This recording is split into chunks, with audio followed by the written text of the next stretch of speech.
Assalamualaikum warahmatullahi wabarakatuh. Kami kelompok PJBL dari kelas 11 RPL 2. Perkenalkan, nama saya Muhammad Noval Ardiansyah. Perkenalkan, nama saya Kesya Naila Putri. Perkenalkan, nama saya Gaida Zalfa.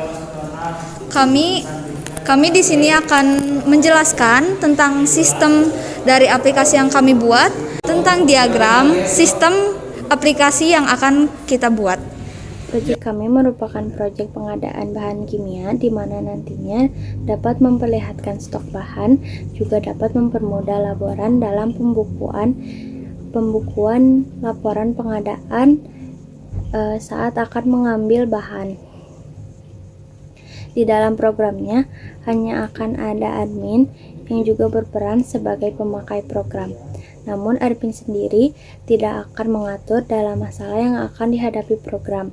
Mereka hanya akan mengguna apa yang sudah ada. Di sini saya akan menjelaskan mengenai use case diagram dan class diagram. Use case diagram pada program ini memiliki 3 aktor di mana ketiganya merupakan admin. Aktor pertama yaitu Pak Agus dapat berperan cukup banyak di dalamnya. Ia dapat login, logout, input kemasan, dan stok. Juga menginput bahan pinjam jika sewaktu-waktu program tidak dapat dijalankan.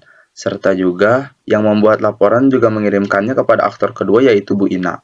Aktor kedua ini adalah Bu Ina.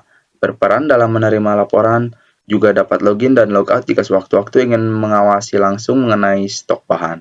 Sedangkan aktor ketiga atau laboran dapat berperan dalam menginput bahan yang akan dipinjam untuk di lab. Selanjutnya, untuk kelas diagram ada beberapa kelas. Kelas pertama saat login petugas gudang.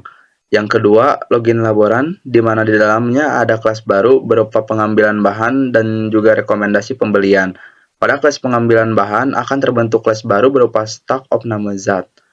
Dan yang terakhir yaitu kelas penanggung jawab gudang, di mana nantinya akan ada kelas lain berupa sebuah laporan.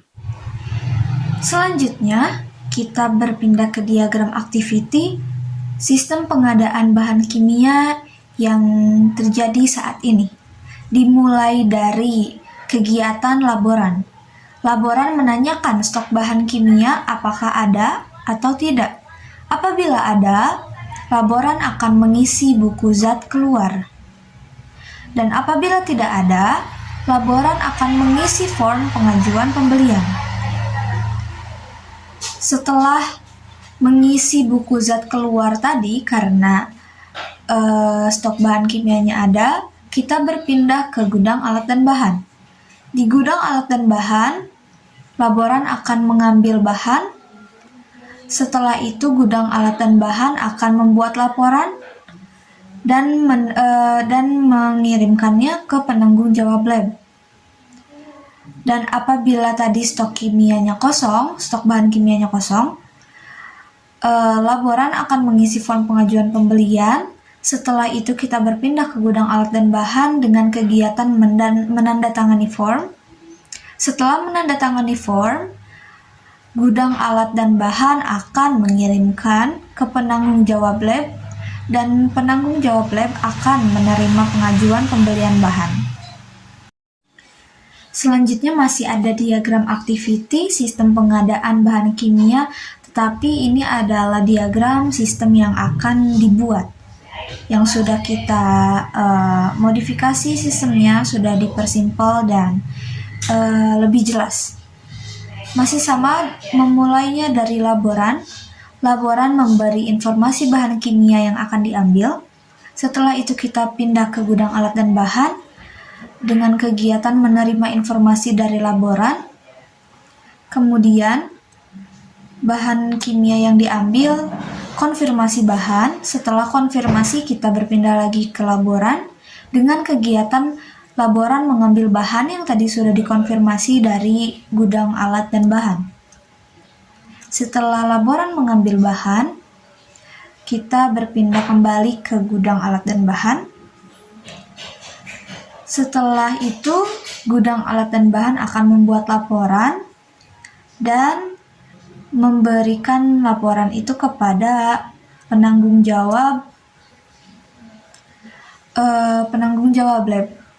Dan kegiatan penanggung jawab lab di sini adalah ia hanya menerima laporan dari gudang alat dan bahan. Untuk diagram selanjutnya yaitu diagram sequence.